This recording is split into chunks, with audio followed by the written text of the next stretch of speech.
So many of you remember my video on the QTE stuff. It was one where I got a lot of criticism for. I said, if you don't hit this QTE prompt where the propeller is trying to destroy Peter, what actually happens? The answer is in Spider-Man 2. I hope you've played it. This is the beginning area anyways. Nothing does. It literally pauses for you.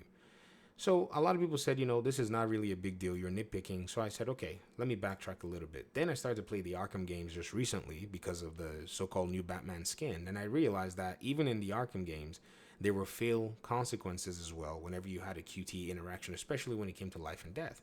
And so I came out and said, well, it seems like, developers have done this. Maybe the developers could improve Spider-Man, the next Spider-Man game in this way and actually add a consequence to this, to some of these things so that the player can understand, like, okay, this is a failed consequence and I need to get it. And they're not too difficult. I also showed Arkham City, which had some kind of a soft fail sequence as well in a separate video, that in the Arkham games, if you had a situation like this and you didn't do anything, the developers provided multiple fail safes, like, basically dialogue between the enemies and even Poison Ivy in this sense. And if you didn't do anything, the bad guys would basically mow you down. Not only did this even, showcase this particular, issue in, say, the Arkham Knight game, we also got to see it in Arkham City, where there's like a soft version of it in the jail when they capture, what's his name? Bruce Wayne. I almost forgot Bruce Wayne's name. And it had all kinds of soft fail conditions as well if you didn't do anything. The enemy NPCs will probably maybe motivate you, to go ahead and, engage in this content. Because in my opinion, I think it just kind of gave players like, hey, there's some urgency here. Do what you got to do. Now, even in that video, one of my audience members came out and said, that my categorization of this, and they said player agency does not improve QTEs. No, people will still dislike them. I like some QTEs, but I would love to see, or I would have loved to see that in this Spider-Man game that we had some consequences whenever we had, an event where they said a quick time event, like, go ahead and do this. And if you didn't do this, there was a fail condition at the end of it, especially when it came to, some important story beats. This person said the reason you said you disliked it sometimes was because it doesn't actually let you play the game. Well, you're usually playing the game when you see something like that. But then at the end of the day, if you don't do anything, the game just pauses. You still can't play with failable QTEs, especially because failing the QTE would either cause you to restart the section or the very instant before the QTE. That's exactly the point. The game is bringing you into the experience and helping you to realize the urgency that you need to actually go ahead and engage in this content, else there's a consequence for not doing it. That's exactly the reason why I actually like the ones that, give you that fail condition. Now it says, this person said, especially because failing the QT would, okay. And then he said, most people wouldn't even encounter it. I wouldn't argue it's nice to see it, but definitely wouldn't improve QTEs or even the game. I disagree.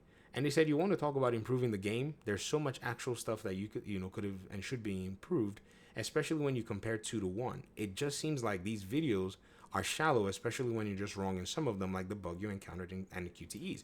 For that bug I encountered, I did not know it was a bug, and I came back and made a video where I said you guys pointed it out. But for this QTE situation, I think I'm going to stand my ground on it because some new information has come out.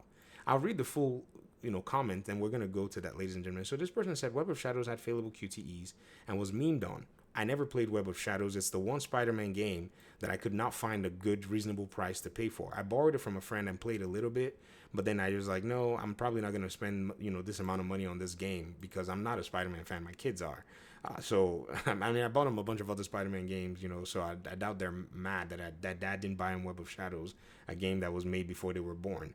And this person said, like I said, it's fun at first, but beyond that, it doesn't improve the game. So it makes sense for them not to have it and waste their resources. I doubt that. I'd argue that Web of Shadows is a much better game, and QTEs are certainly not one of the reasons why that is. This is also a recommendation, play Web of Shadows. Maybe I'll go ahead and play it. But here's something that came into light, ladies and gentlemen. Some new information came out, and this is funny because I forgot this. And this person, Bryce Phelps, 9054, shout out to you. You said, first Spider-Man and Miles Morales had consequences when you didn't press the button.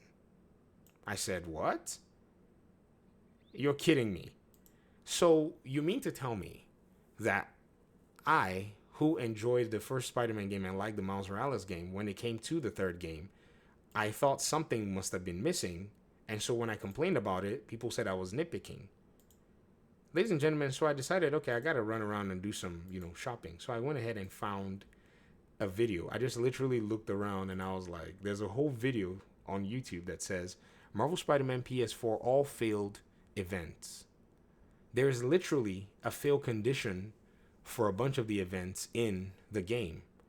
And I was so surprised when I saw it because I was like, I never really failed any of these events. I mean, maybe one or two, and I was like, oh, darn. I was having so much fun jumping into the game, and I wasn't going to let, something happen because there was a consequence. There was a mission failed consequence. I think Spider-Man 2018 is great because elements like these, the game kept you in the game. There were cutscenes, there were some.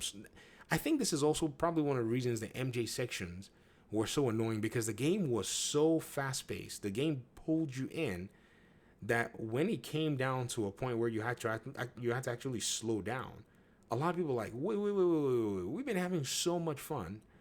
And so the slow pace was just so wild, in any given reason.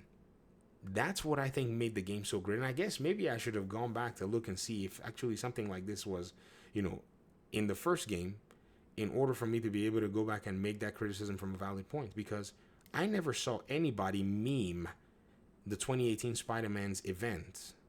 I never saw that. They were so well done.